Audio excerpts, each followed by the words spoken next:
प्रयोग करून पाहिला हां थोडासा. हां म्हटलं आता करून पाहावं, हे सगळं दिसते आहे शेती रोडवर. हां तर 1000 झाडांचं करून पाहिलं मी आता. हां. तर त्याला आता तर व्हेरायटी तशी ही चांगली आहे, छानशी आपल्या छानशी म्हणतोय पिंक तायवान. पण थोडासा जमीन जर तुमची चांगली काडीची असेल, आपल्या थोडीशी हलक्या स्वरूपाची असेल, अगदी एकदम पाणी धरून ठेवणारी नसेल, नाही पाणी धरून ठेवणारी जमीन नाही आहे, तर पीक चांगलं आहे ते. पाणी एवढं काही धरून ठेवत नाही.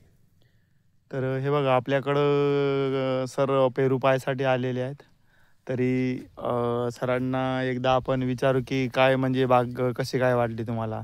तुमचा पत्ता सांगा, कुठून आले. मी वर्धा जिल्हा, कारंजा तहसील वर्धा जिल्हा येथून आलो आहे. मी प्राध्यापक श्रीराम ढोबळे.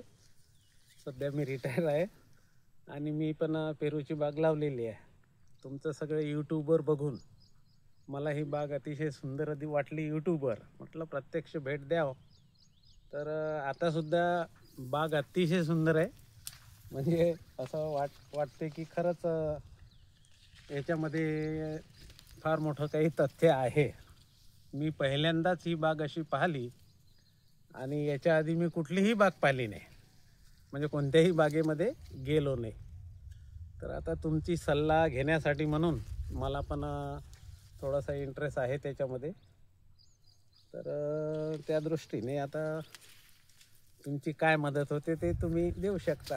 तर सर पारंपरिक पिकांपेक्षा तुम्हाला तरी आपण आजपर्यंत एवढी 10-20 वर्षापासून शेती करत आहोत आणि त्या शेतीमध्ये आणि या शेतीमध्ये तुम्हाला म्हणजे असं काही फरक वाटते का? किंवा तुम्हाला मी सांगितलं की 1 वर्षामध्ये आपला पहिला भार निघाला आहे आणि आता आपलं कमीत कमी 6-7 महिन्याचं नियोजन झाडावरती आहे.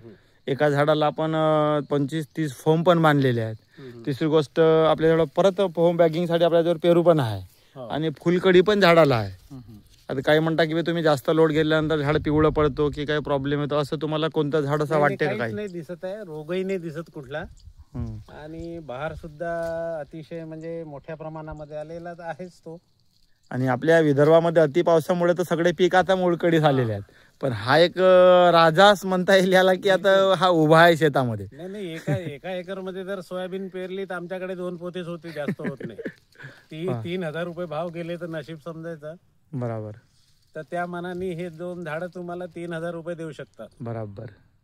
म्हणून मी सुद्धा संत्रा पिकतो आमच्याकडे, पण संत्राकडे न वळता सध्या मी 900 झाडं लावलेले आहे आणि मला कुठलाही अनुभव नाही, काही नाही. मी शोधत होतो तर तुमचा पत्ता मला मिळाला, छान वाटलं, म्हणून मग मी इथपर्यंत पोहोचलो आता.